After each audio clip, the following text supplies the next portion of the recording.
What up, y'all? I'm Dr. CBS here with Dr. Jared Ball, and you're tuned into episode 19, the penultimate episode of season 1 of The Last Dope Intellectual.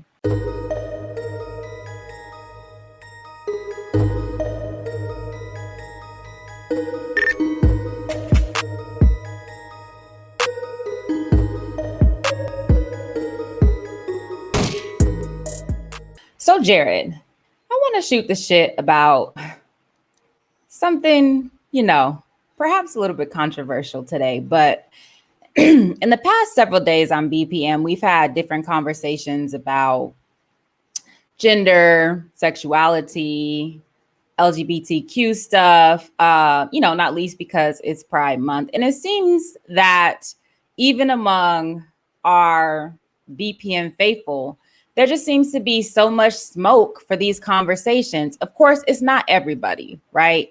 And I wouldn't even say it's the majority, but it seems like in every chat, there's some sort of hubbub or protest or contestation about these conversations that we're having. And it just seems like, in a general sense, right? In the broader scheme of things in our community, there seems to be more smoke for, LGBTQ, queer, whatever you want to call it, issues than like Black capitalism.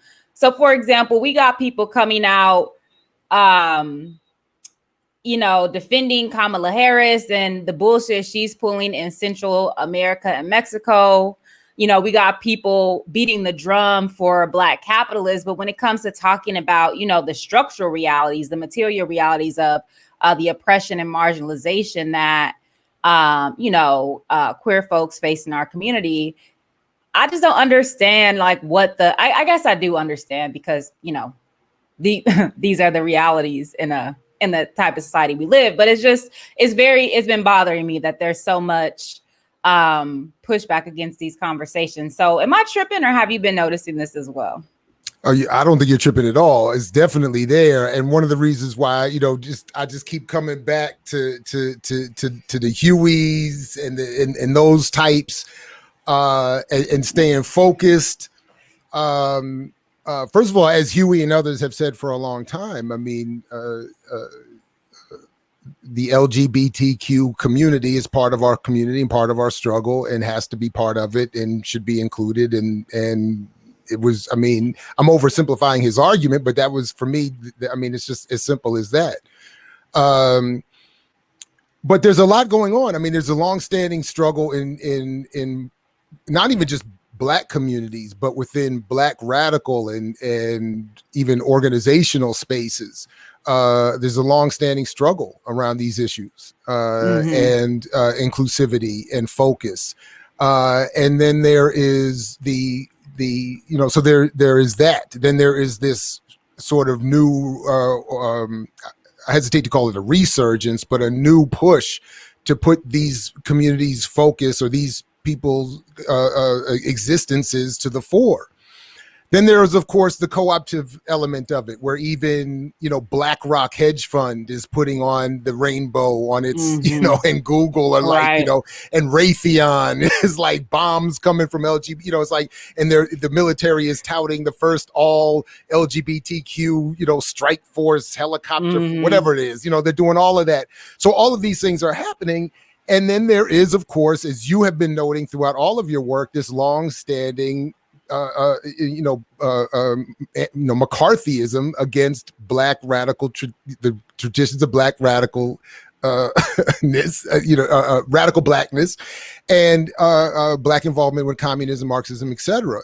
But so I say all that to say in trying to balance my recognition of all of that, I do see a very big problem with there being a very, at least, loud element within our struggle to say we don't want to be down with those folks and we don't want them, they're not part of our struggle, and not being at all willing to say, but we're equally angry at capitalism and Black capitalism and colonialism, so on and so forth. So there is this anti-LGBTQ pro-McCarthyism wing still happening on some level that needs, so I think you're right to raise it. So, and no, I don't think you're tripping. I go a long way to say that.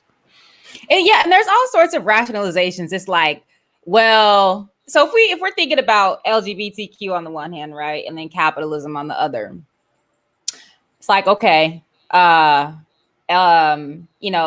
it's not natural for African people. This is something imported by colonialism. So is capitalism. You still a capitalist, or you still want to be. You actually broke, but you're still ascribing to capitalism. It's like, oh, it's antithetical to nation building. So is capitalism, because capitalism is fundamentally rooted in exploitation, super exploitation of Black people and oppression. Okay, you still a capitalist. And so it's like, there's all of these different or it's identitarian, well, so is the idea of the Black entrepreneur as the leader. That's the identitarian representational function that we put forth. So it's like you got all this smoke for all of these. There's many, many reasons, right? But all of those reasons also pertain to an economic system that's not only fucking up the community as a whole, but that also the arguments that you have for the LGBTQ community also applies to the system that you're upholding and think is going to save you. And so, but it's not just the Black capitalists, it apparently is ubiquitous within even folks who are self-identified as socialists or, communists or some sort of collectivized, believe in some sort of collective economics. And so, and I understand the critique of identitarianism or identity reductionism, as, our girl Erica Keynes has coined it. We're all against that, right? But again, the ways that we speak about it, I think, on Black Power media is the imperatives of building movements and the imperatives of Black liberation, both the ideational aspects of it, but also the material aspects, that when we have segments of our population that we render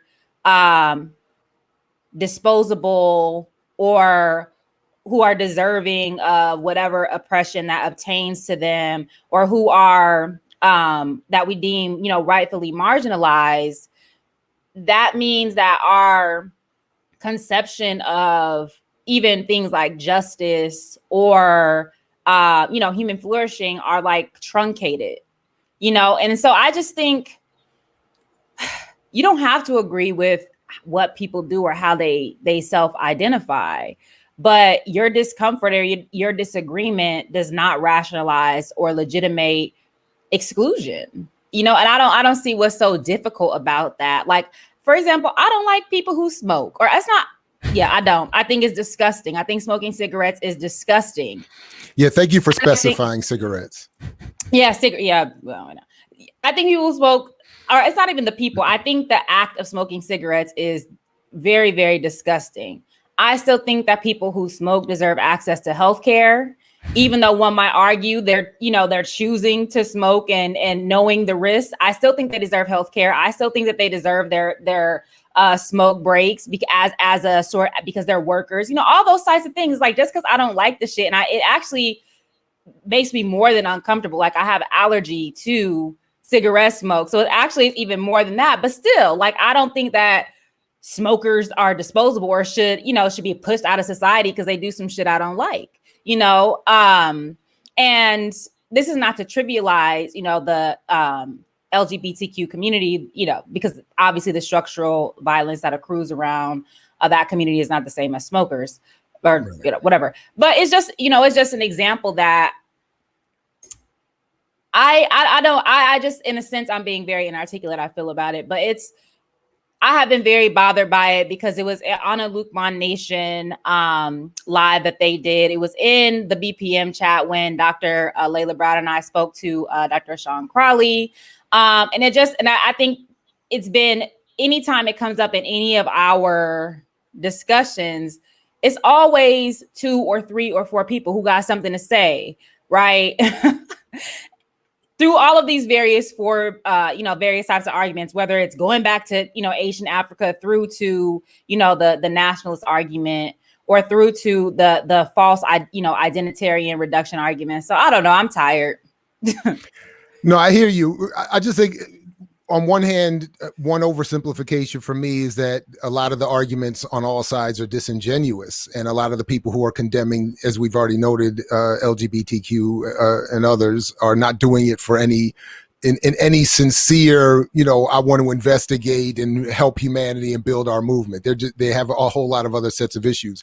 For me, though, another gross oversimplification of even my own views on this is that, look, if you go back and watch as many Doc Ben lectures as I have, he's even done lectures on ancient Kemetic negative confessions speaking out against homosexuality.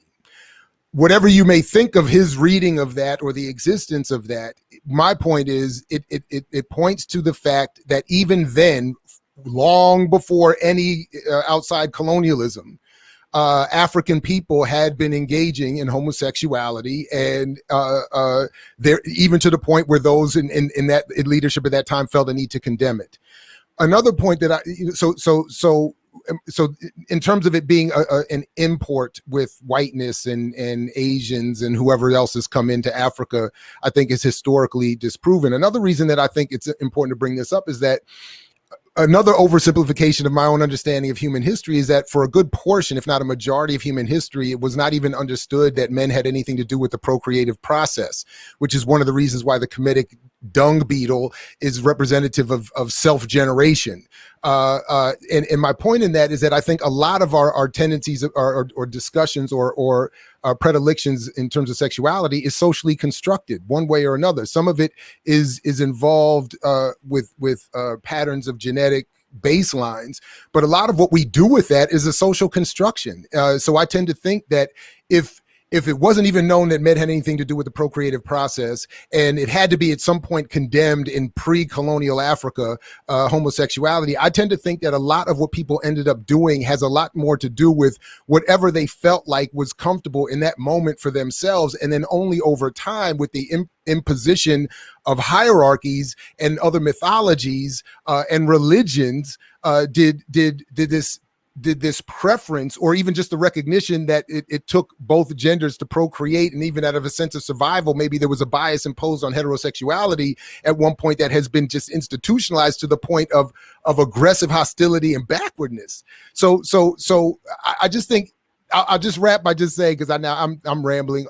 It's just to say that I think need to fall back on people's preferences and be more concerned about how we are all treated materially and how we are all part of a community, and how all of these tendencies and predilections exist in our communities and in our families and amongst ourselves, and need to be more honest about that. And let's get free. And then if there are other issues to deal with, let that be dealt with as part of a natural result of that freedom, so to speak. And get past some of what I think is a lot of just disingenuous nonsense about these discussions, and a refusal to focus on the material aspects. Yeah, and that's we have agency and we have a choice. Like, even if it were true that all throughout history, whatever, homosexuality has been condemned, which we know it hasn't, right? Even if that were the case, this is now. We get to choose how we want to build our organizations, how we want to build our movements, how we want to redefine or think about, humanity and the world that we want to come, So, like, I don't know. It feels like a huge waste of time to expend so much energy and like smoke over this issue, and then be accused of like liberalism or liberal identitarianism, because I believe that, to the extent that I love Black people, I love all Black people, even the raggedy ass petty bourgeoisie. Like this is why I always invite them to do better. So, but anyway, like, I believe that all people, like, nobody is excluded from the revolution based on what body they're in, or what what identity they have, or what practices they engage in, right? That shouldn't be an automatic form of exclusion. Now, with them politics looking like, absolutely, what your contributions to the community are, like what your ethics and values are in terms of how you relate to Black people and to the community. I think that those are things we're struggling over, but not, not the gender and sexuality piece. Yeah. As a form of automatic exclusion. So I don't know. I don't get it. And I don't exactly know what to do about it, because I mean, on the one hand, again, to the extent that we love Black people, we have to engage different ideas and different perspectives within our communities, right? Especially among Black radicals. And so it's not, we can't just block them or throw them out, right? But it makes me very uncomfortable, because I know that there are people within our BPM community, for example, who are LGBTQ, who are non-binary, who are transgender. And like, it's so whack that I can only imagine if I feel affronted by it and I don't inhabit those identities or those experiences, I can only imagine how those folks feel. You know what I'm saying? And not feel in some like woo-woo sense, but it's kind of like, what does it mean to, belong to a community that doesn't defend you? So I don't exactly even know what to do about it. I don't either. And I'm just, other than to say that I appreciate you and others are trying to raise these issues and directly confront them as much as possible. I don't know exactly what to do about it either, other than to just say again, well, just as you've said, nobody should be excluded based on their sexual preferences, their gender, that stuff to me is silly. It's and harmful. And I think, just as much as people might want to say that homosexuality is imported with colonialism, which I think Doc Ben has already disproven, whatever you think of his conclusions, you could argue that this form of homophobia and hostility towards these communities has been imported with colonialism, imperialism, and enslavement as well. I mean, if I look, so this is what I'm saying. Like, anyway, I don't want anybody to be excluded on these bases whatsoever. I like your point about it being kept to politics and the relationship to the community, and that's far more important.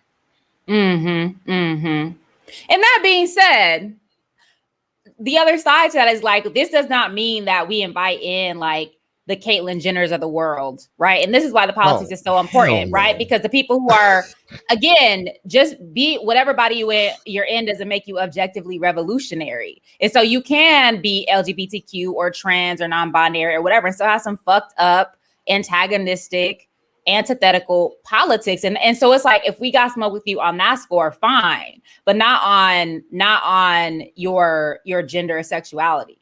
So no, Caitlyn Jenner, you're right. That's an easy one. But I think the more difficult discussions that do still need to happen are within within our communities. There are, I think, people who are in an ignoble way making use of this moment and couching their very conservative politics in their identitarianism, which is again to the point of Erica and I think what we're making here. That's not what we're about. We're not saying that just because you're LGBTQ that you get to run amok and get to run away with the radical movement. That wouldn't be the argument either.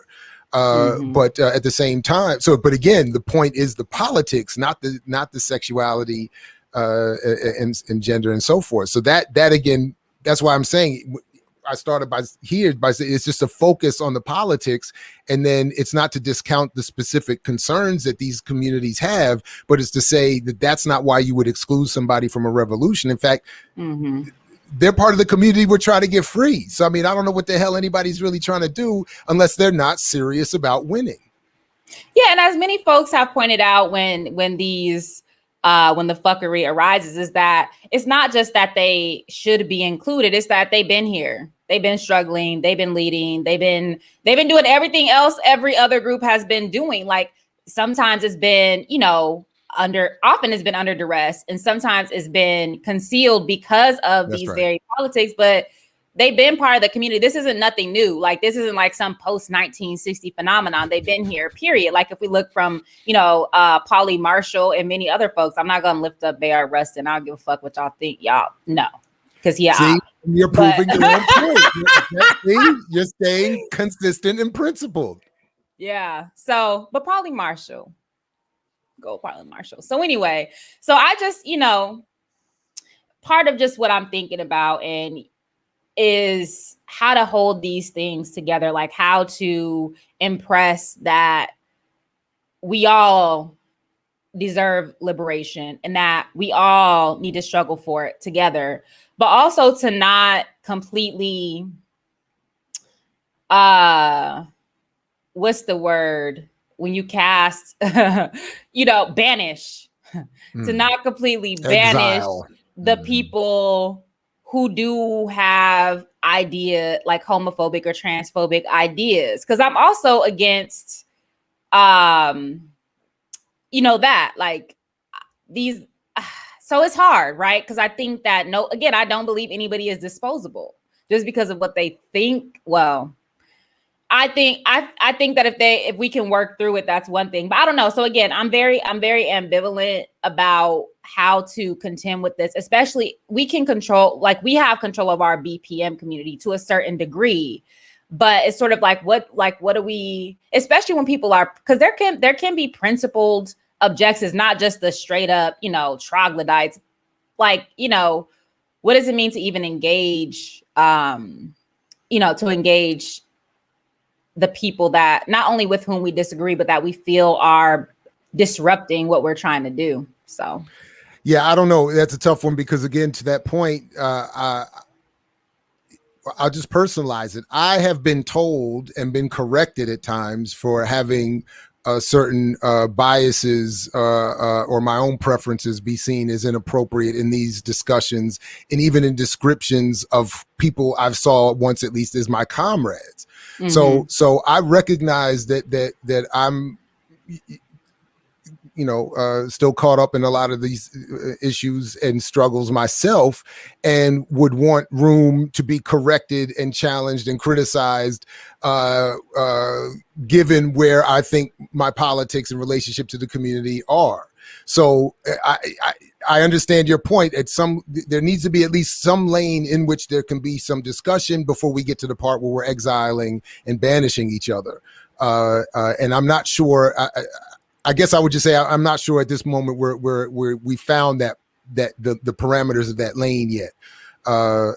So other than, again, I appreciate you wanting to raise this. I hope we're not expected in this one shoot the shit segment to have a solution for everybody, because I don't have one. Yeah. I looked at continua.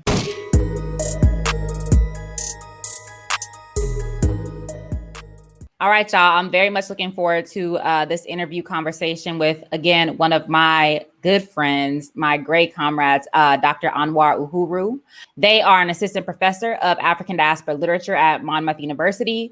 Uhuru's research interests include Black existentialism, Africana philosophy, critical race theory, gender and sexuality studies, and surveillance and policing. Their recent publication, Textual Mysticism, Reading the Sublime and Philosophical Mysticism, appears in the APA newsletter on philosophy and the Black experience. Their forthcoming publications include Embedded Belonging and Black Being, a critical analysis of Blackness in Kendrick Lamar's 2016 Grammy Awards performances in the Journal of Hip Hop Studies. And the next piece is called The Polemical as Nonviolent Protest, James Baldwin and the Gendered Black Body, which is also forthcoming in the APA newsletter on philosophy and the Black experience. They are currently writing their book, The Insurrectionist Case for Reparations, Race, Value, and Ethics, which will be published with SUNY Press. So welcome, Anwar. Thank you. Thank you. It's so nice to be with you. I can't say that enough. Yes, it's gonna be fun. You all buttoned up and professional, but you're out here, so. Well, I mean, these days you don't get to dress up that much, so Yeah, so I appreciate you looking dapper. Yes, you're my gorgeous AKA sister friend, so I got to come correct.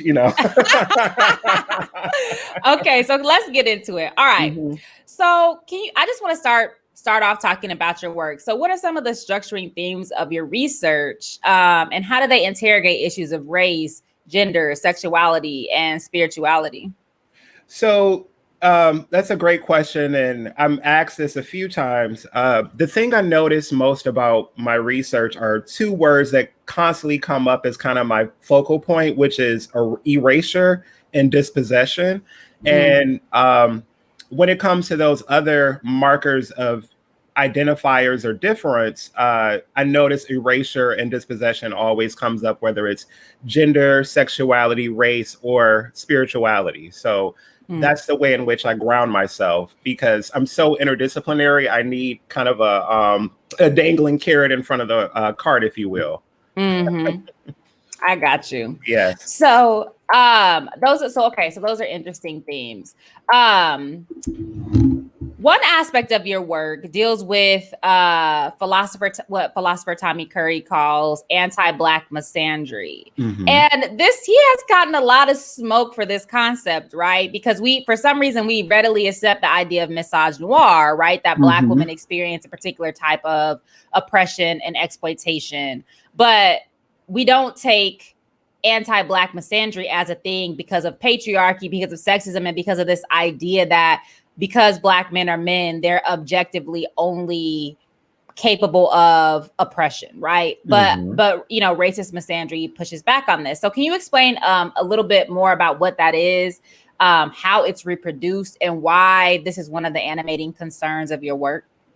Yes. So if people just look at anti-Black and then misandry, it would actually create, dare I say, some common ground where, like you said, Moya Bailey's term, misogynoir, has literally been the baton on this epic marathon race, if you will, but there's no counter critique or interrogation. And now we have people who are writing memoirs and sealing seven-figure deals on these ideas without there being any pushback or concern or critique of replacing patriarchy with gynocentrism. So that's one thing, and that's why I look to Curry's work.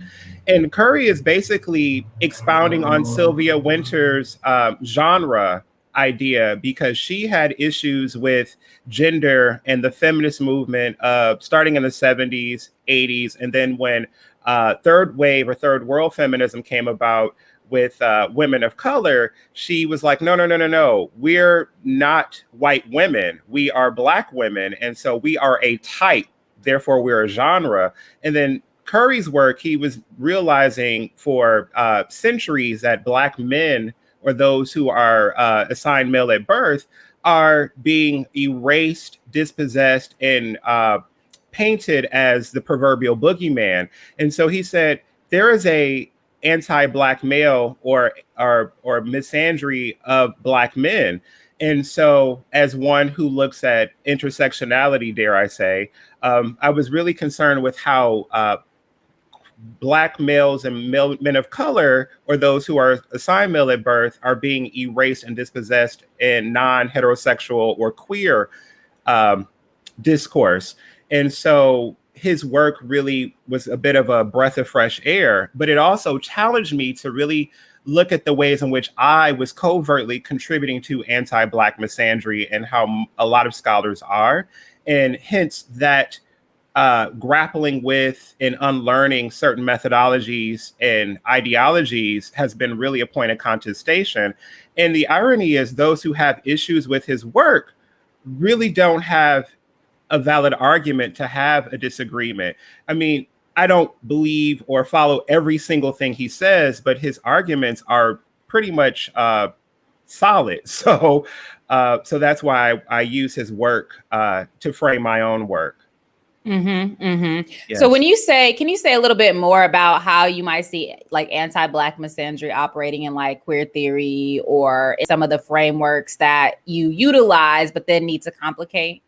Yes. So I'll use James Baldwin for an example. I was just re-listening to a conversation he has with Maya Angelou, and it's available on YouTube. And of course, I had to pay attention because their gravitas is so beautiful to where you just get lost in the way in which they speak and converse with one another.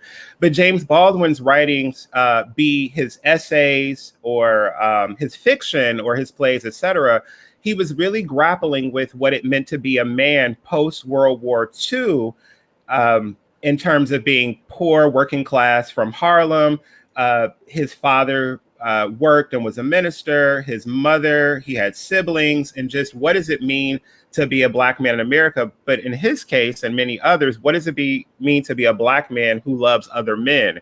Am I Black first? Am I a man? And then am I a person who exercises their sexuality? Cut to post 1980s with HIV/AIDS, and this is now the 40th year of the first reported case of HIV/AIDS, and that is still an issue that plagues the Black and Brown community. How do we look at how the state sanctions or allows same-sex or non-heteronormative folks to exist, but we still have issues of race and fiscal dispossession? And of course, with COVID, now we have another pandemic that we're grappling with, and people by the thousands are losing employment, place, and space, and also not only the ability to take care of oneself, but also to take care of one's community. So I thought about this deeply with the death of George Floyd and Ahmaud Arbery in particular, where George Floyd was literally at the grocery store trying to get groceries for himself and his family, and then was falsely accused of having a counterfeit bill, and we know the rest. And then Ahmaud Arbery was literally performing self-care. He was literally out on a jog, minding his own business. We're roughly the same height and size, and his life was taken away just because two white men found him to be a threat and not belonging, air quotes. And so what if Ahmaud Arbery was queer? What if George Floyd was queer? And we know there are numerous queer and trans men and women who have also been killed due to senseless, harmless violence. So complicating matters. And then I've thought about people like Bayard Rustin, who were instrumental to the civil rights movement, but it's almost, they're at most a footnote in history because of his sexuality. And so those are ways in which I can think about anti-Black misandry to complicate and articulate queer bodies of color. Yeah, Bayard Rustin was an op though, so I know. I think, but to your point, I think we need to hold those things together. Again, you know, during our Shoot the Shit segment, we're talking about politics, right? And so I think Bayard Rustin was instrumental in the civil rights movement and was sort of King's right-hand man. And he worked with the CIA and the Dominican Republic, for example, right? In a way that even the FBI didn't know about at the time. They're surveilling him for, you know, his work in the civil rights movement. Meanwhile, he's working with the CIA. And so, but I think, again, we only can know that about Rustin if we don't erase him from the outset because he's a Black gay man, right? Yeah, right. But we also don't want to engage in identity reductionism where he is an uncritically praised Black gay icon when he was on some bullshit too. Right. And that's the thing I personally in my work push back, and I believe Curry does too, is that these people are messy and complicated and really at times counterintuitively undo the thing that they're trying to do or do the thing they're trying to undo. And that's really what I would argue Black scholars are doing, is that we're not a monolith and we're complicated and we make decisions that in some ways we thought were correct, but oftentimes were quite incorrect. And we have to grapple with all of it. But yeah, and I totally agree with you. Rustin's political ideology is quite messy and complicated. I think a person who does not get enough credit for being politically complicated and sexually complicated is Richard Wright. And also his critiques of the white Communist Party with also dealing with the issues of class and Black masculinity, broadly speaking. Richard Wright is a scrub too, but anyway, I won't get into my own political orientation. It's like you don't have to be. You can critique white communism, but you don't become a vehement anti-communist and start working for the state to destabilize the communist movement to the point where people like Paul Robeson and W.E.B. Du Bois are critiquing your presence at particular conferences because their passports have been taken. So anyway, I'm gonna let y'all have Richard Wright, but fuck Richard Wright too, and his I try to be a communist, whatever. So anyway, but to your point, yes, right. And the other thing about, so I want to talk about James Baldwin in a second because he wrote a really wonderful piece about him. But it's interesting because one of the themes I feel like that's really underexplored in James Baldwin's work is he talked a lot about McCarthyism, like a lot, right? Because that was part of his milieu. And a lot of his friends, like Lorraine Hansberry, were being attacked because of their politics. And so I think sometimes the identitarian aspects of a particular figure can overdetermine other aspects of their politics, right? Like, so he wasn't a communist, he wasn't a socialist, but he certainly, I would say he was an anti-capitalist, right? He was very, very critical of those structures. But to that point, in your essay, The Polemical as Nonviolent Protest, James Baldwin and the Gender Black Body, you actually challenge the ways that a fragmented reading of James Baldwin works, quote, adheres to identity politics and inclusivity, end quote, such that it evades his structural critiques and his contestations of systems of power and oppression. So can you say more about that piece, how it relates to what we've been talking about? And then what did you want to accomplish with that piece? Like, what did you want the takeaways to be? Well, one of the big things I wanted to do was really just push back on respectability politics. And of course, that's the thing that you've been doing during the conversation we're having is like, wait a minute, but hold up. and that's one of the things I love about whenever we talk is like, that nice shoulder tap that you do in that banter. But you can say, I'm a contrarian. You can say it. It's okay. This is my show. That's why I love you, though. You know, like no. Like, we're cool, but hold up, wait a minute. And that's when we'll be doing this until we're octogenarians or so Period. on. But that's the thing I wanted to do with James Baldwin, because he's easily folded into protest ideology or queer theory when white queer theorists want to say, oh, we have people of color that have been doing this thing. And I have critiques of Giovanni's Rome, but I'll save that. But I really wanted to complicate Baldwin because the research that I've been doing on him, and I know this will be a longer project down the road, is that he had two personas. He had the public persona, and then he had the non-public. And the non-public was a lot more gender fluid, a lot more flippant of the tongue, a lot more down home, if you will. And even the conversation that he's having with Maya Angelou, she was very good at disarming that respectability lens that he often presented. And they were just two people talking. And even the change in dialectic was really interesting to me.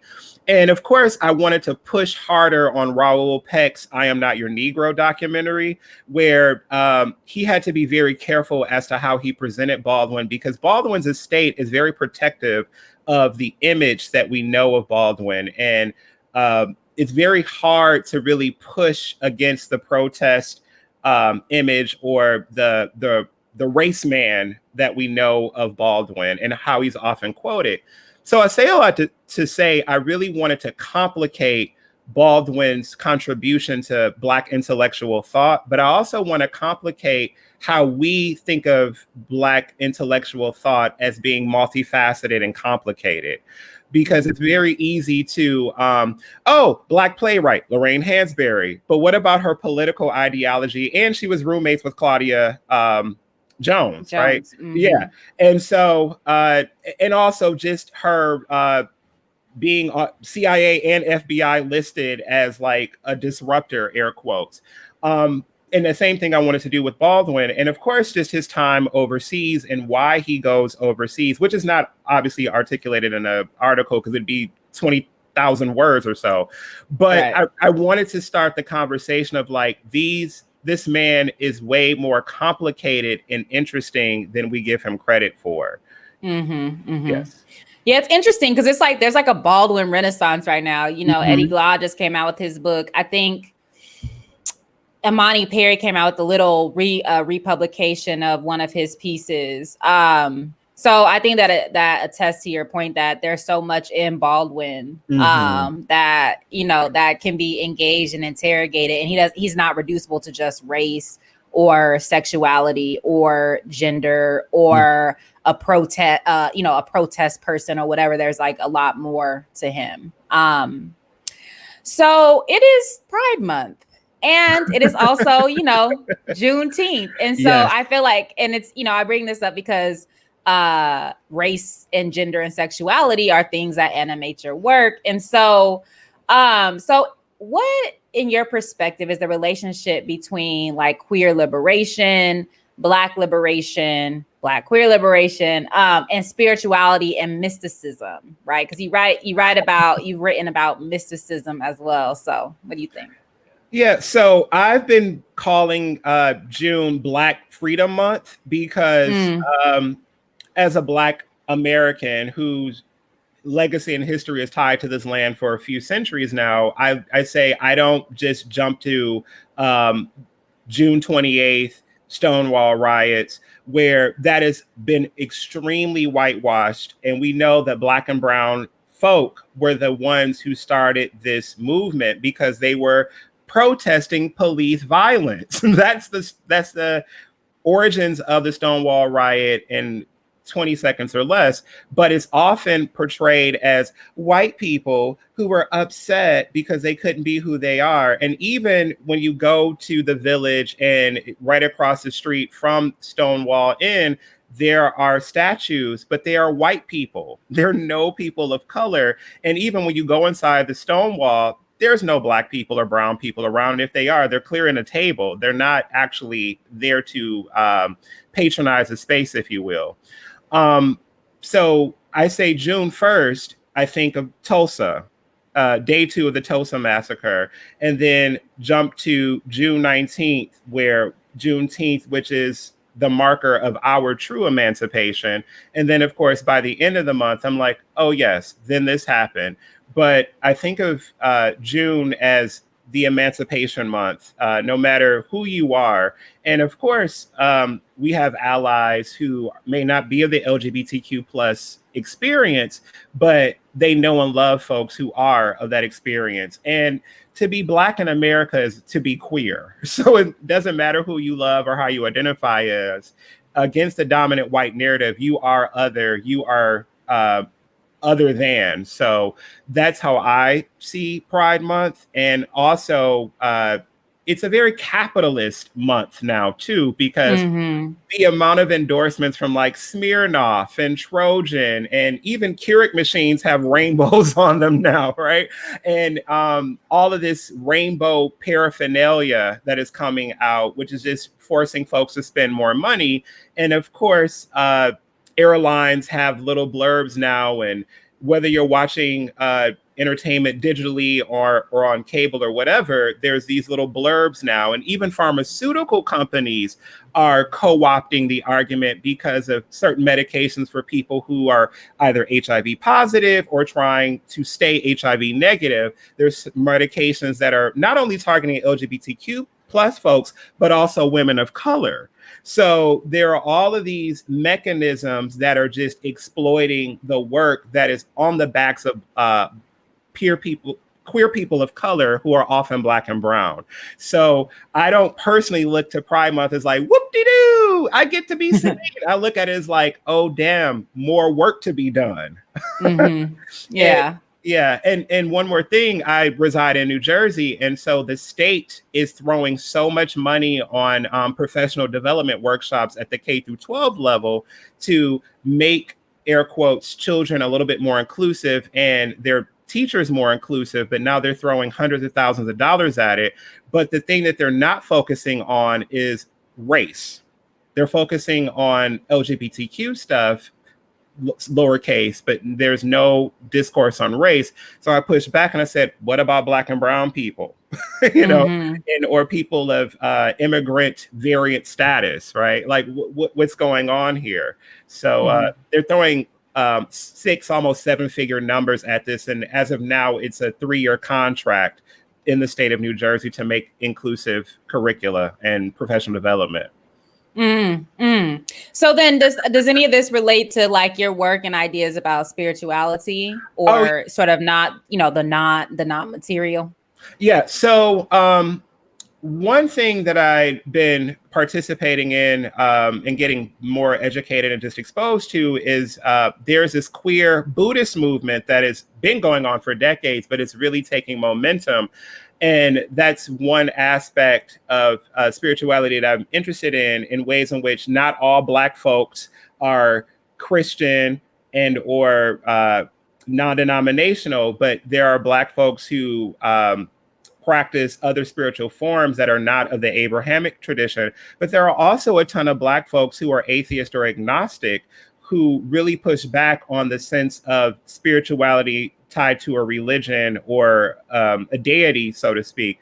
But also, I think of spirituality in the philosophical sense, which is a love of something higher than one's own self. So the love of knowledge and wisdom is a spiritual praxis.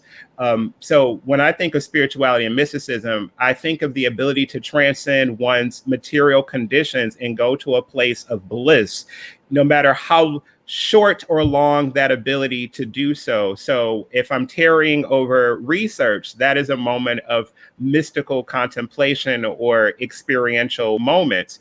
And or whether you're power walking or on the treadmill or on your Peloton, that is a moment of mystical experiential suspension. So even if you're doing something material, it is beyond a material moment. And I know folks who are really ride or die about their Pelotons describe it as if they're having a moment of ecstasy or making love or being in love. Those are moments of mysticalness because you're going beyond the material moment, especially if your partner is good or you're good with yourself. So I want to go there because we don't talk about Black jouissance enough.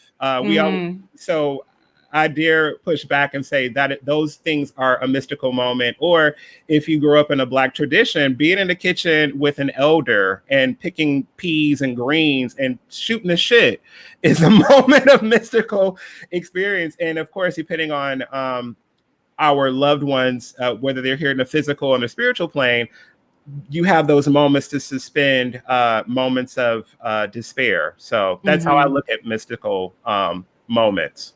I got you. Okay. So then finally, you know, as a Black queer person, like what are some concrete or material struggles that you're really focused on or concerned about, whether in academia, in the world, in your day-to-day reality that you really want to sort of lift up that and that you're committed to?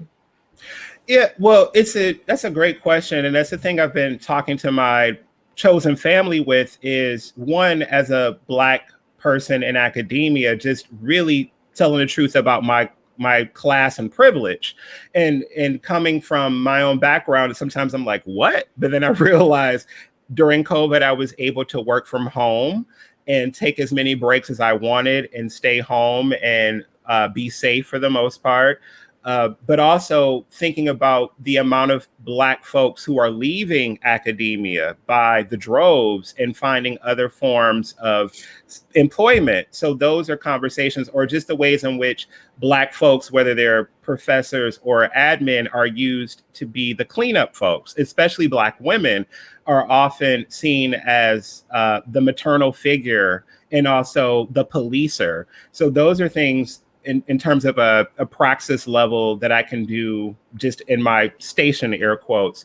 Also the ways in which identifiers of queerness or intersectionality has been used to really just make some very erroneous claims.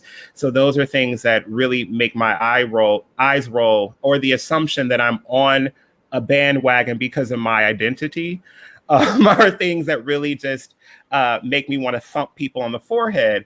And also the ways in which younger people, due to their naivete and just lack of experience, are not really invested in their projects. They're just investing in saying things right and not falling on their face. So as an educator, I challenge my students to literally fall on their face a couple times. I'm like, the ways in which we learned how to ride a bike, we had to fall a few times, and then so we don't do it. But younger people are so obsessed with performance as opposed to an actual investment. So that is my teaching methodology. I'm like, no, we're going to offend each other more than once within the 15 weeks we're together. And that's the same thing with my friends and colleagues. I'm like, no, if I misstep, say something, or vice versa. So those are things that I'm really pushing back on. And I'm also pushing back on only thinking and quoting people who are within the academy, because we know there are people on the ground doing amazing, dope work, and they don't have to perform these rhetorical tropes. They can literally just say, the system is flawed, period. This is what we need to do, period. This is what's going on in communities that are predominantly Black and brown. So though that's another intellectual praxis that I'm working to make sure I do, is not only quote people who have the PhD or the institutional knighthood, but also people who are on the ground doing amazing work, and also have platforms in which their work is available. So so those are things I'm concerned with and trying to make part of my intellectual and activist praxis. Got you. Okay, so where can people find you? I am on Instagram, Twitter, and dare I say Facebook. So on Facebook and Twitter, it is my name, Anwar Uhuru. On Instagram, it's Golden Seahorse, because, you know, seahorses are complicated, right? Okay, well, thank you so much for being here. This, I think, was a really interesting and illuminating conversation. I hope to have you back again soon once your book drops. Yes. So, and it's always a pleasure to be in conversation with you. Thank you for having me. And it was a pleasure.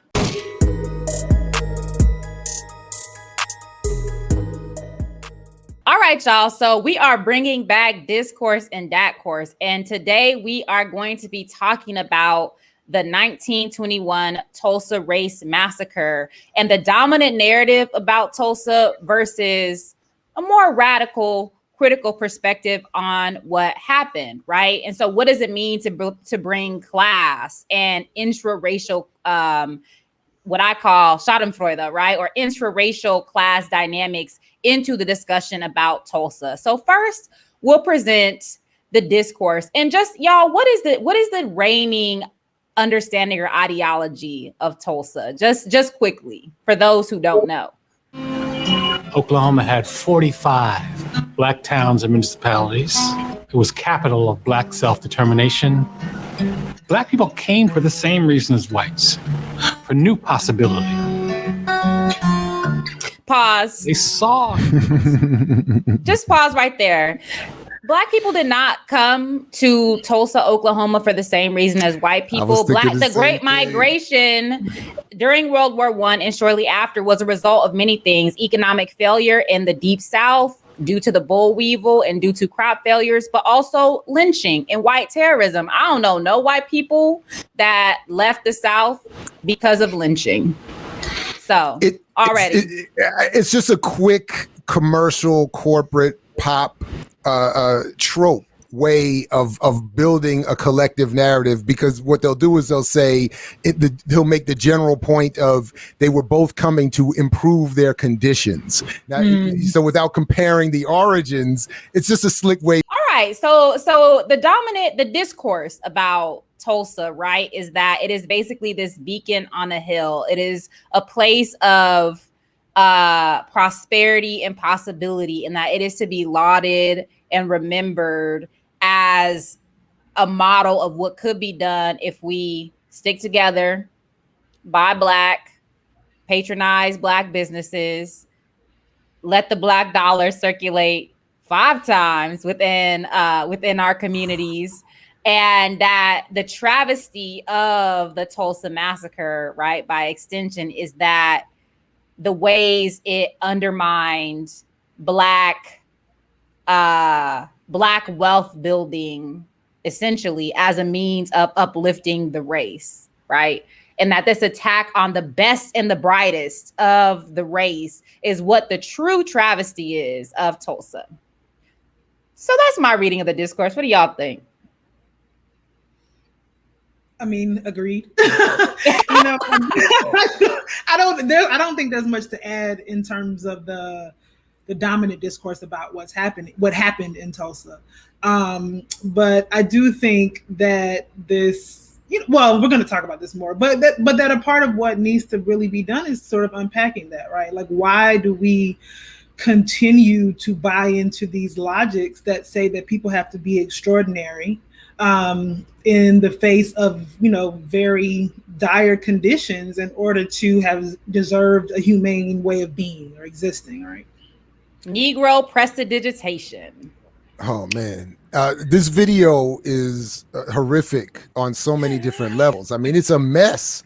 And I know we're gonna build on some of this, but that is the dominant narrative. So you have that correct. What this video does and why we showed it is because it lays out the discourse, the dominant narrative about what has happened there, and it gets so much of it wrong and leaves so much of it out. That it's actually in some ways remarkable, and also explains why so many of us continue to come back to these mythologies because they're presented in this way with very stylish packaging, including within the history channel, which is and it's anti-historical. So much of what was done there is anti-historical, but that is the dominant narrative. It's the niggerati commenting on the niggerati that was and that we hope could be again. But let me just also read this part of this opinion piece by Tom Hanks, the actor Tom Hanks, that was in the New York Times, right, on the importance of the Tulsa riots. So he says, how different would perspectives be had we all been taught about Tulsa in 1921, even as early as the 5th grade? Today, I find the omission tragic, an opportunity missed, a teachable moment squandered. When people hear about systemic racism in America, just the use of those words draws the ire of those white people who insist that July 4th, 1776, that since July 4th, 1776, we have all been free, we were all created equally, that any American can become president and catch a cab in Midtown Manhattan, no matter the color of our skin, that yes, American progress towards justice for all can be slow but remains relentless.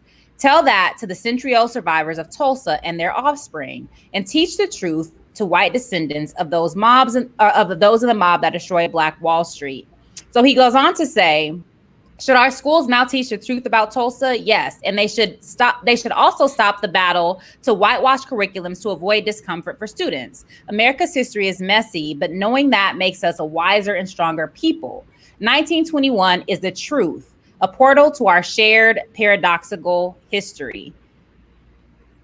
Now, this is also part of the dominant discourse, right? That teaching about something like Black Wall Street will be illuminating, especially to white racists. And then the sort of text to that is that if white people only knew, they would do better, right?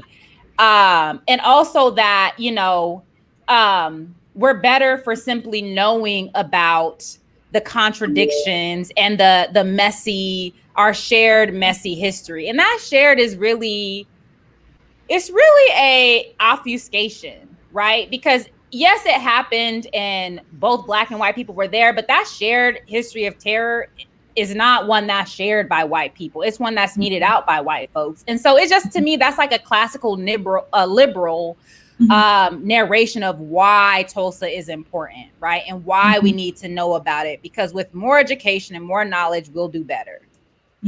So I don't know.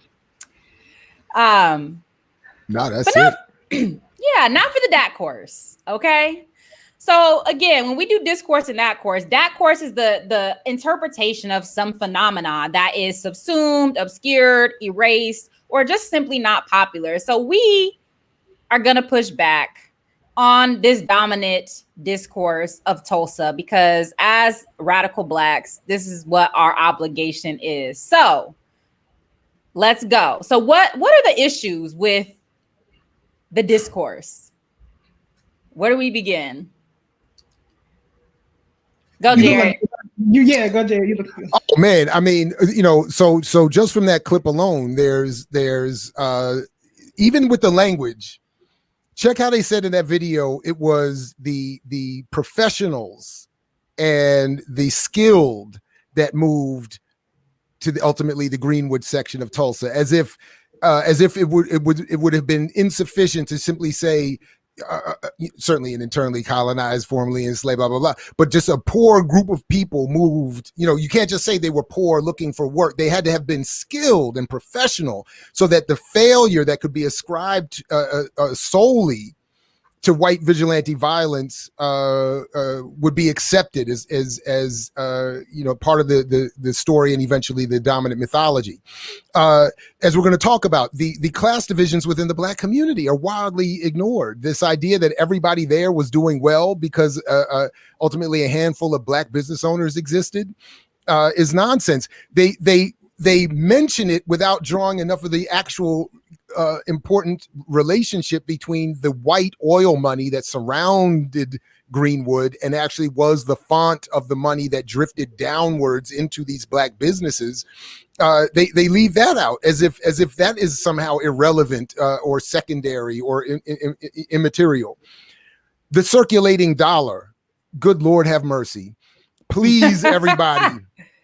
We're going to talk about him a little bit, but please, everybody, go watch the video that Two Black and I did on this specific issue.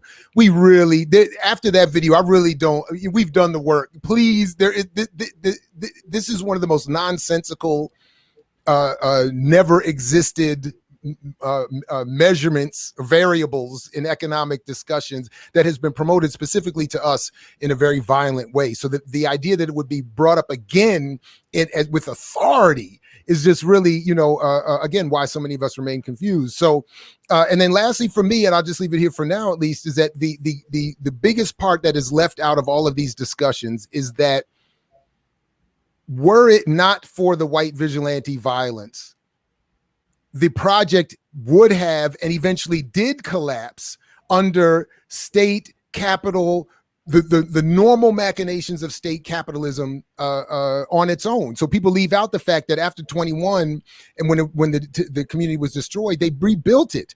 And by 1941, it was even bigger and more affluent. Black Wall Street was, but it was destroyed through federal public policy, the destruction of the community with an 8-line highway, and all the other public policy driven capitalism that continues to protect and uplift the tiniest 1%, 1/10 of 1%. That's what is ultimately what destroyed Black Wall Street, not the white vigilante violence, which is constantly repeated by people like Tom Hanks, not only for that liberalism, but to prop up this mythology that capitalism itself will be successful for anyone who actually engages it. And that's just, again, fantasy.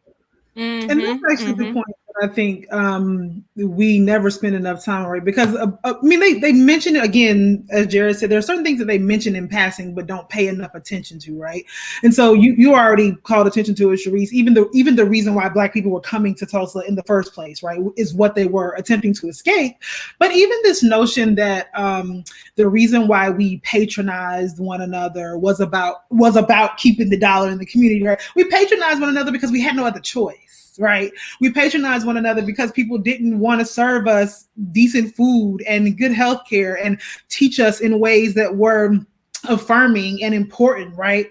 And also, I think it is this particular myth of meritocracy that capitalism sort of always puts forward. Right. That, if you do certain things a certain way, that you will be successful, and that white supremacy is not always.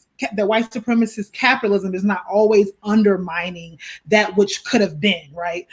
Because, as a North Carolina native, I think about what the equivalent community of Black Wall Street was in Durham, which is the Hayti community, right? And the exact phenomenon that Jared describes in the 40s that breaks up Tulsa is what breaks up the Hayti community in the Durham area. And the Hayti community, I think, had a different, it was a Black Wall Street in a way, but it also had a political significance. Like, I remember when I was in college, I found in the archives randomly that Sekou Touré, after having become president of Guinea, decided to come through North Carolina Central University and was given an honorary degree, right, immediately following his presidency. And so I think about that sort of political seat and all of the different reasons why those places are always broken up, right? And even this notion that what did Tom Hanks say, that we should teach these things in our curriculum. This is something that I think is really interesting because, one, I think that the vast majority of our teachers, Black or white, are ill-equipped to teach the true significance of these things, right? But I also think about, again, a personal experience of mine. In the third grade, I'm learning about slavery, and the teacher at the time tells us that some people didn't leave the plantation because slaves were happy. Right. And so you could argue that having this conversation about racism and slavery in the classroom is important. But then when the narratives are so problematic and so damning, you actually, in some ways, do more damage to have certain conversations than to just not have them. Right. And so I think that even the idea that we learn about these things in a particular way in the classroom is predicated on so many things that don't exist in this society.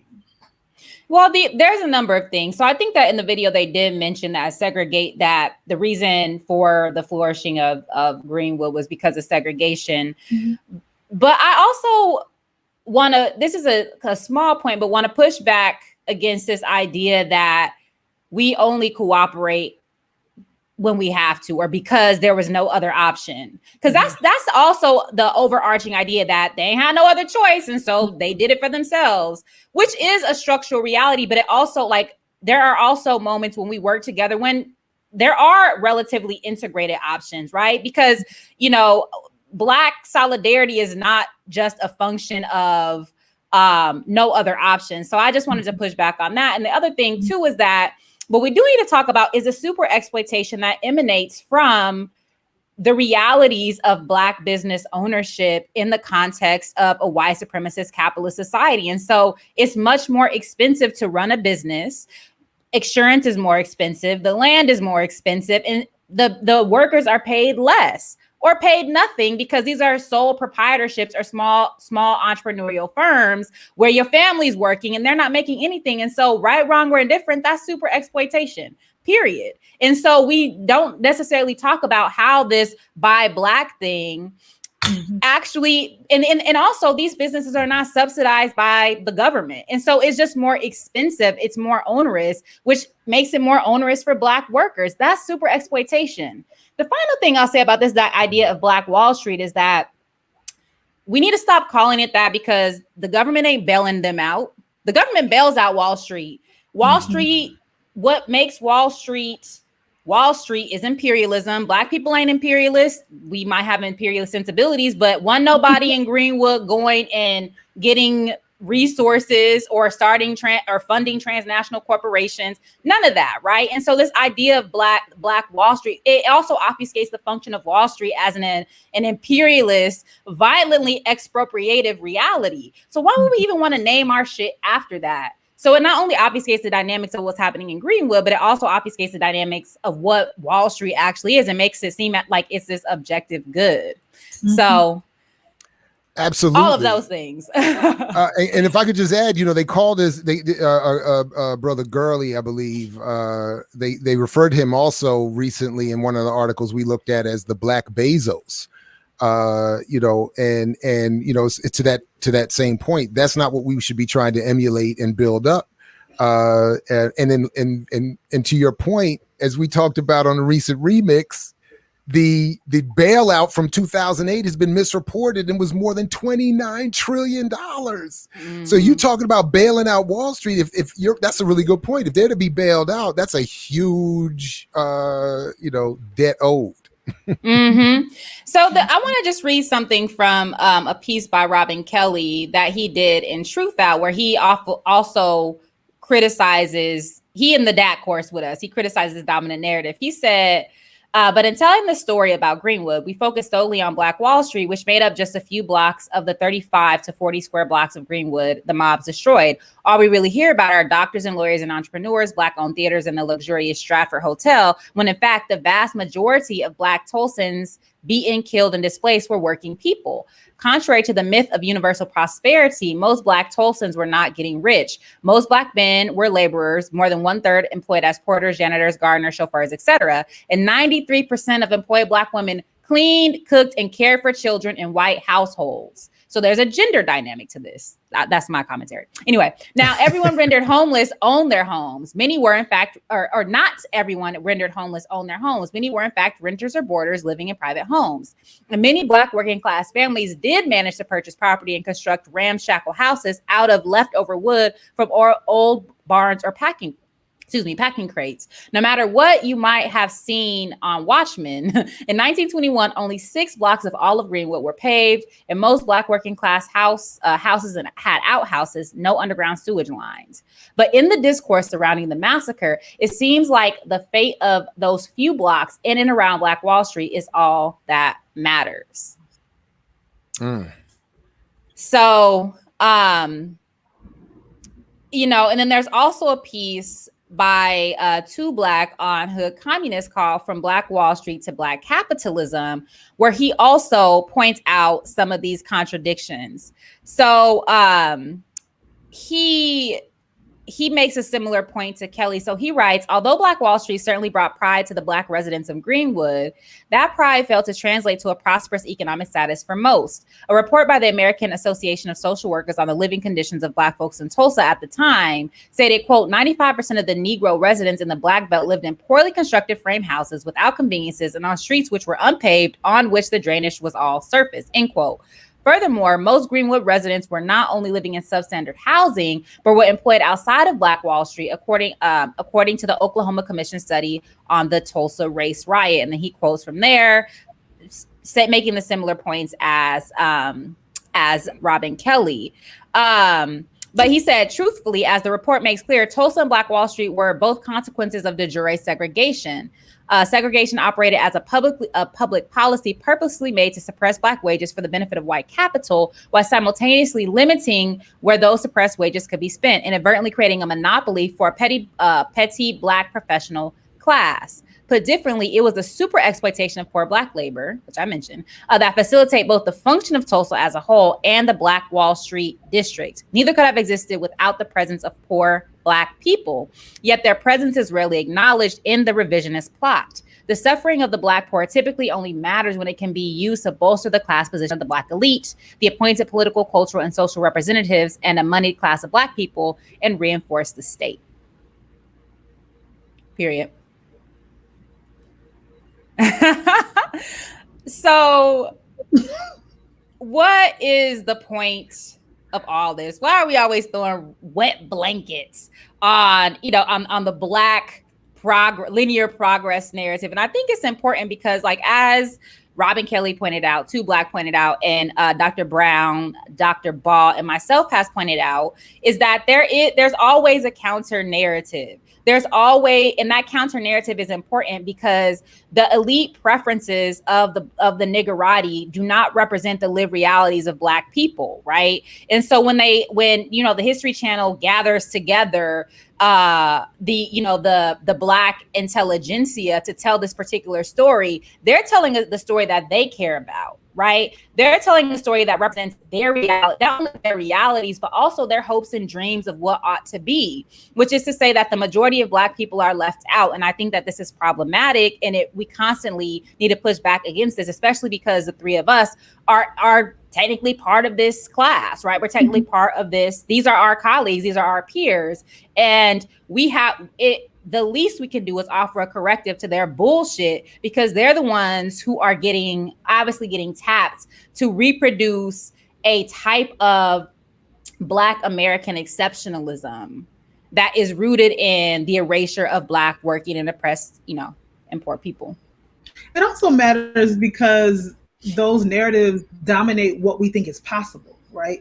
And it's a phrase that we use a lot, but to be able to believe that another world is indeed possible, we have to begin to offer alternatives to what this world is and what that world could look like.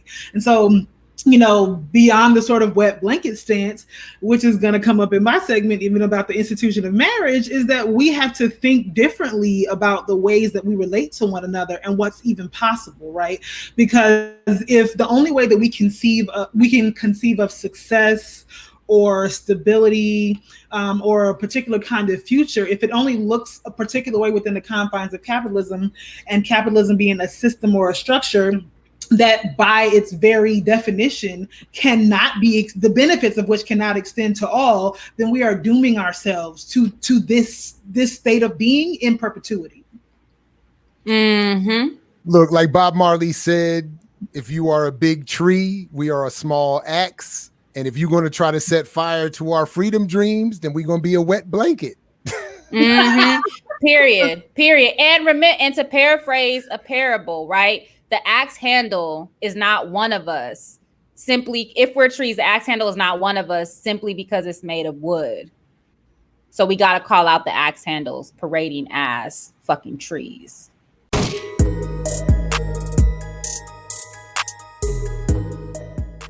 All right, y'all. So here we are. Today, it is time for the first official edition of She Gathered Me. And today's topic is going to be about wealth, marriage, and revolutionary love.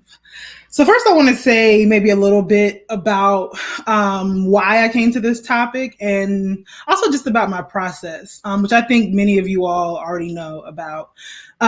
So this topic has come to me because it's come up in a number of different ways in the past few days, past few weeks. The first of which was the Red Table Talk with Jada Pinkett and her daughter and her mother about polyamory. And not that I want to have the conversation about polyamory as a sexual relationship, but because I think that conversation, as people watched it, began to circulate some conversations about people thinking about alternative configurations of relationships. The second is this Facebook group that I'm a member of. So it is, what is it called? It's called PhDs and Partners. And recently, like about 2 days ago, there was a question posted on the Facebook group about whether or not people would be open to being married but living in different domiciles. And so for me, that was a really interesting thing because, my father had told me about the reality of his grandparents moving from the same bed in the same room in the same house to eventually living separately, but staying married and maintaining a relationship that way. And it's been particularly on my mind because, as some of you may or may not know, I am in the process of a divorce. I was married for 10 years and with my partner for 14 years. And I've been thinking a lot about the reasons why we split up and what, as I'm trying to pursue new forms of relationships, what that looks like as an adult when I've not ever done this as an adult, and what the most important sort of things are in that. And then the last, which kind of brings it back around to our conversations about sort of a Black radical politics, is this conversation that Dorothy Brown gives about her new book on the wealth of whiteness. And in this book and in this talk, she talks about a number of things. She's a tax lawyer / academic. And one of the things that she talks about, which I'm going to show a clip of in a moment, is that one of the ways that we have been sold on the notion of the sort of institutional contractualized version of marriage is that we get a tax break. And so that in some ways it saves us money by making this decision to certify our union with the approval of the state. Dorothy Brown's work actually dispels that. And so I want to go to the clips now. What she says. Exactly, that your wife knows something you didn't know, right? So, what my research shows is married Black couples like my parents. My mother was a nurse. My father was a plumber. They earned roughly equal amounts. And some years my father made more than my mother by like a few $100s. And other years my mother made more than my father, depending on how much overtime my father could get. And I found, based on Census Bureau data, because let me pause here, the IRS does not collect or publish statistics based upon race. That is really important because if I don't spend the last 25 years being a detective of sorts, you'll never know this story. Okay, so the Census Bureau data that I looked at, which was a proxy for taxable income, showed married Black couples, regardless of household income, were more likely to be in the equal earning category, 50-50, 60-40. It didn't matter. High income, middle income, Black married couples were more likely to have two-wage earners that earned income close together. White households, on the other hand, do marriage differently.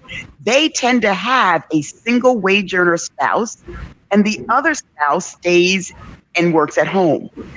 The tax law, the joint return, gives that couple, that white couple, single wage earner household, a tax cut, but not the two income earning Black married couple. And for decades, it taxed that Black two wage earning couple more. So it's bad enough they don't get a tax cut. For decades, they paid higher taxes for the privilege of being married. The thing that, again, jumped off the page for me was how the marriage laws, or the marriage tax laws, are really centered on this idea of a traditional household where you have one high-earning male and a stay-at-home, non-earning wife. Yes. And you talk about how that is just not the reality in Black households because, I'm going to quote you here, Black women work. Yes, we do. And Black wives have always, well, Black women have always worked, right? We came here in chains. They put us to work, right? Black wives have always worked to a higher percentage as white wives. But here's what's really interesting about the marriage penalty bonus. So the marriage bonus is when two people get married and they get a tax cut from what they would have paid had they remained single. The marriage penalty is two people get married and their taxes go up compared to what they would have paid had they remained single. For years, for decades, we had a marriage penalty that was pretty robust. I'm going to tell a story about the Trump tax cuts that minimized the marriage penalty. And you best believe it's not to help out Black people, but I don't want to get ahead of the story, okay?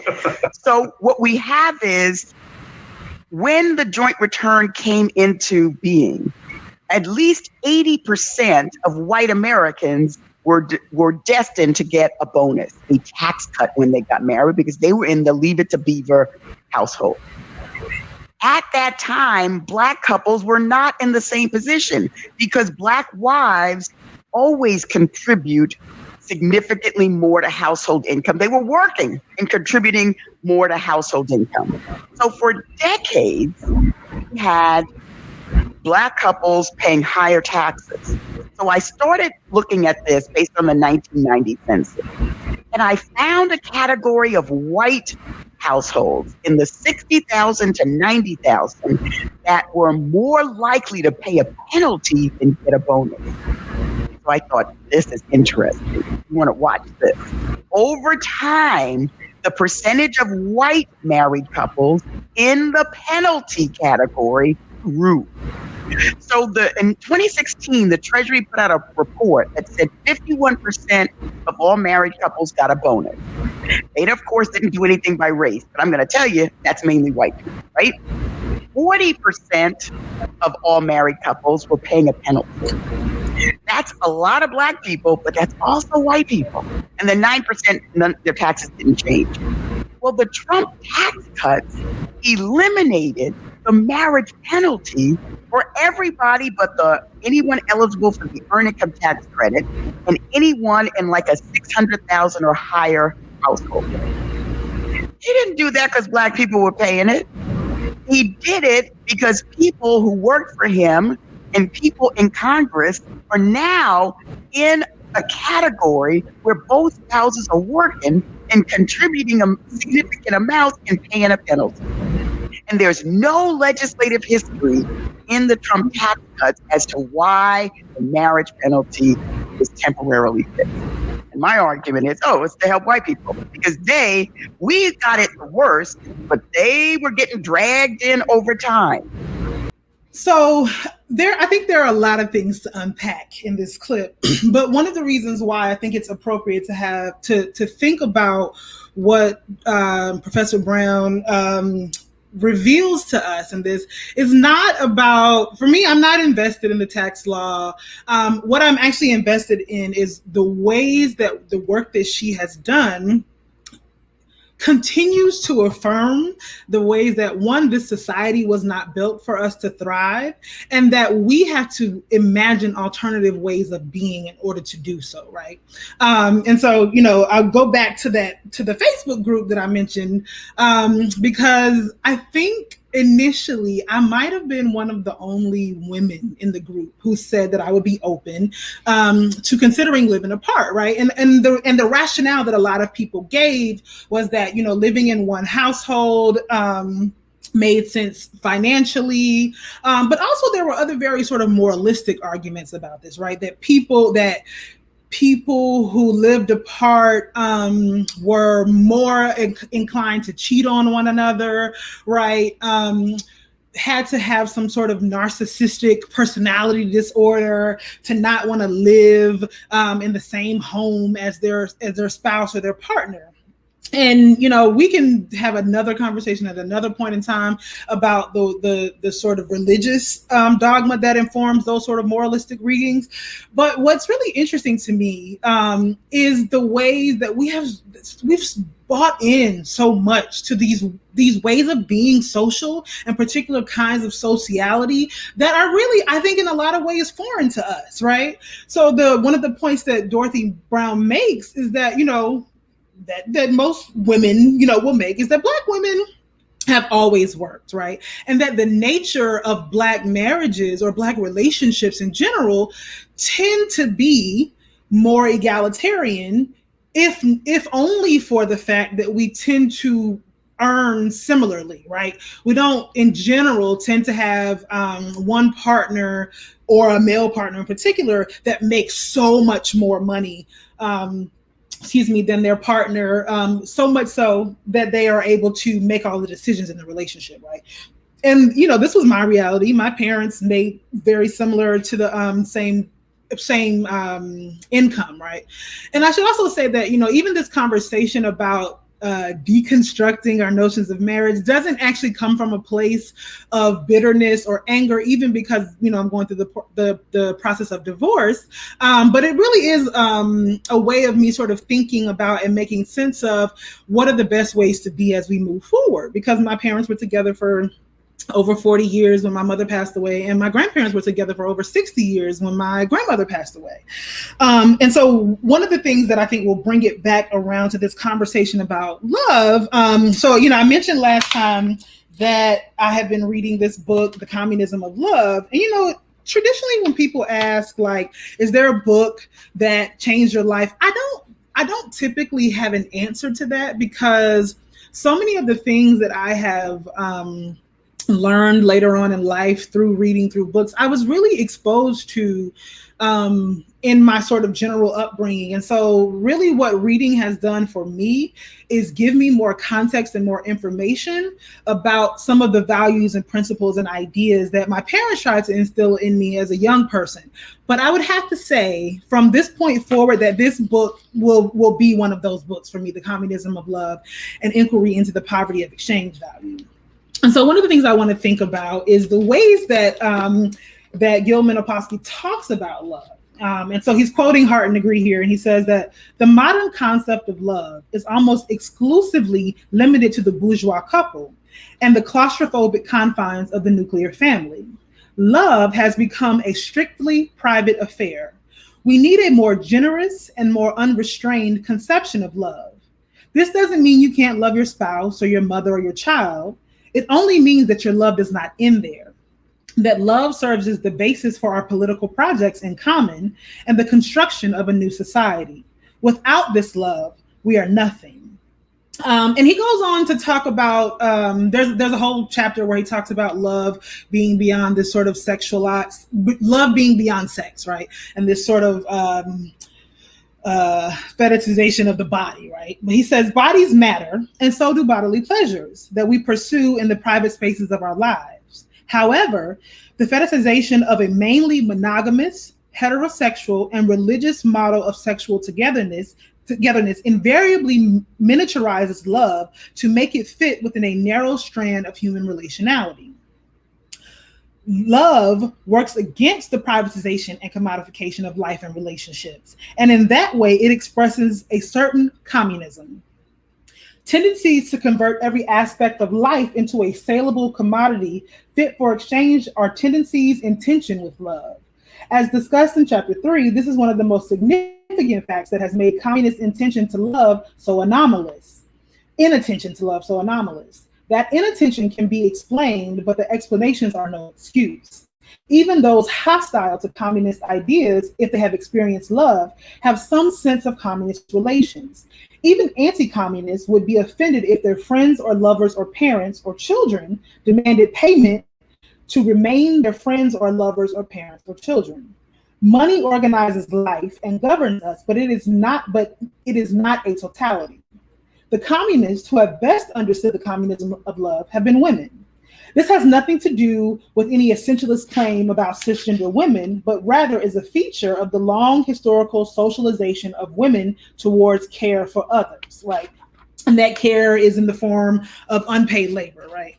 And so it's really making me think about really some of the ways of being that are I don't want to make the argument that they're natural to us, but I do think ways of being human in a very sort of natural sense are anti-capitalist, and that we have to, in evoking Cabral, return to that source, right?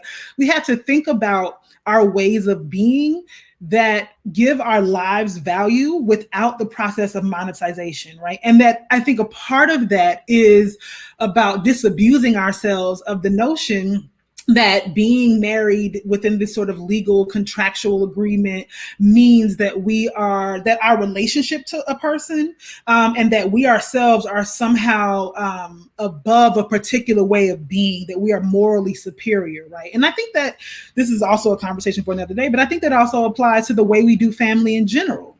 I know very few Black people who don't have what they call, some might call fictive kin, right? People who we call our aunts and uncles and cousins, who have no blood relationship to us because of the ways that we do family and the ways that we do community.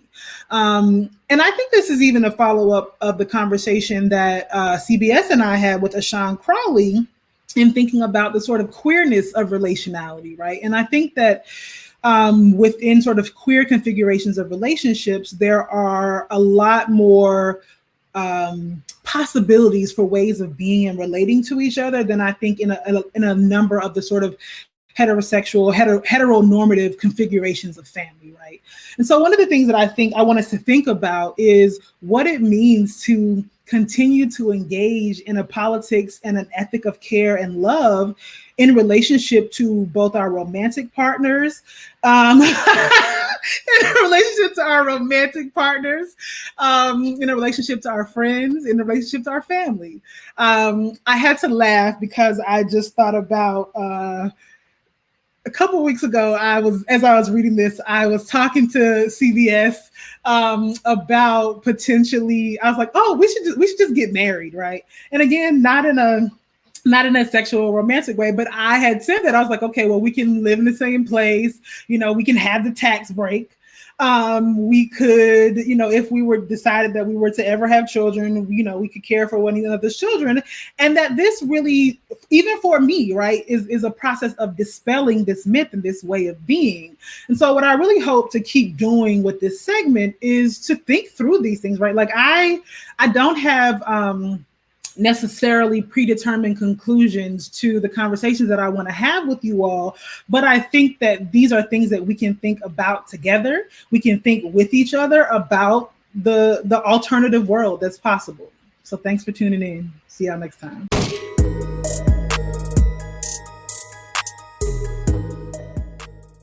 All right, y'all, another short what I'm on. What I want to talk about is a scaffolding text. And so mine for my book is this book, Defying Dixie, The Radical Roots of Civil Rights, 1919 to 1950 by Glenda Gilmore.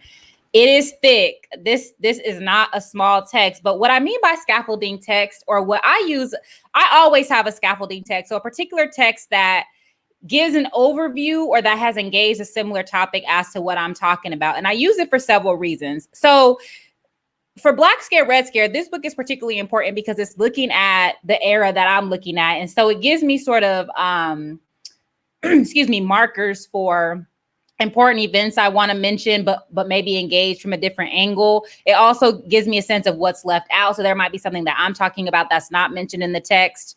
But most importantly is the footnotes and the sources. And so I'm looking at what are the primary documents that are being engaged, especially in arguments that I'm interested in or that I care about. What are the archives that were visited? What are the important secondary texts that I also might want to engage? And so I think it's important to have a scaffolding text, because then you're just not starting from zero. Now, even if you're making the most novel of arguments, somebody says something about what it is that you're writing about. And so I just find that having like a secondary source that sort of gives an overview or a sense of the theme or themes that I'm engaging is very helpful. And so this is my broad text, but then I have a particular text for my 1919 moment, my 1920s moment, 1930s, World War II, and then the 1950s or the long delay of McCarthyism. And so and I just find, and of course I have my main primary documents that I draw from for each of the chapters, each of the arguments, but having one overall scaffolding text, I think might be a good approach for many folks, because again, it helps you think about sources, events, dates, people, organizations, as well as maybe style and form, because I know for sure I'm not writing my book like this. This is a history book. And so it's too much detail. It's too much of the what and not enough of the so what. As a political theorist and as a Black studies scholar, I'm interested in the so what, like how do we make sense of all of this, right? So, for example, when I'm looking at particular texts, I want to draw out why it is that these texts are in conversation, as opposed to just telling what they say, and giving, I want to give sort of some meat on the bone, so to speak. And so I know that historical writing is not my approach. And I also don't do a lot of deep dive into people's personal lives or personal experience. That even though, I did write a biography, but even sort of my approach to that biography was more so a history of ideas and thinking about Du Bois's genealogy of radicalism, because I really don't care that much about people's personal lives. And so it's just interesting to have this segment right after Dr. Brown's segment, where she's very much talking about how our interpersonal relationships and how that is political and politicized. But I don't be in people business like that. When I'm reading memoirs or I'm reading autobiographies or biographies, I'm reading it for the broader scheme of things. I'm not reading it for salacious detail. So all of that to say, even when I write, I don't really get into the lives, the sort of the deep experiences of people. I'm looking at their ideas and their praxis, right? And so, I settle more into my own writing style, reading writing that I want to emulate, but also reading writing that I'm like, this is cool for what's being done here, but that's not my bag. So that is what I am on for this week. So Jared, do you have any closing thoughts? I do. And as usual, those thoughts include how much I appreciate these writing segments and discussions of your research and your work and your method, and delineating between the importance of what and so what. I'm with you on that. I need that so what. And I really do appreciate, despite, the slight differences of approach, I do appreciate Dr. Brown's openness. I think that's important. And then these discussions around gender and sexuality and revolution, we have to keep having. And I think yours is one of the better spaces for that to take place. So another banger. Appreciate you. Congratulations on another great show. Penultimate show of season 1. Can you believe it? Our break is so close. It's a little sad. It's bittersweet. I feel like the nerd that says I want the school year to keep going. I'm not ready for the summer, but I hear you. I get you. Well, enjoy your summer, dweeb, because it's coming. All right, y'all. So that is our show for this Friday evening. You could have been anywhere in the world, but you're here with me. So thanks for tuning in. I'm Dr. CBS. That's Doc Jab, and we are signing off.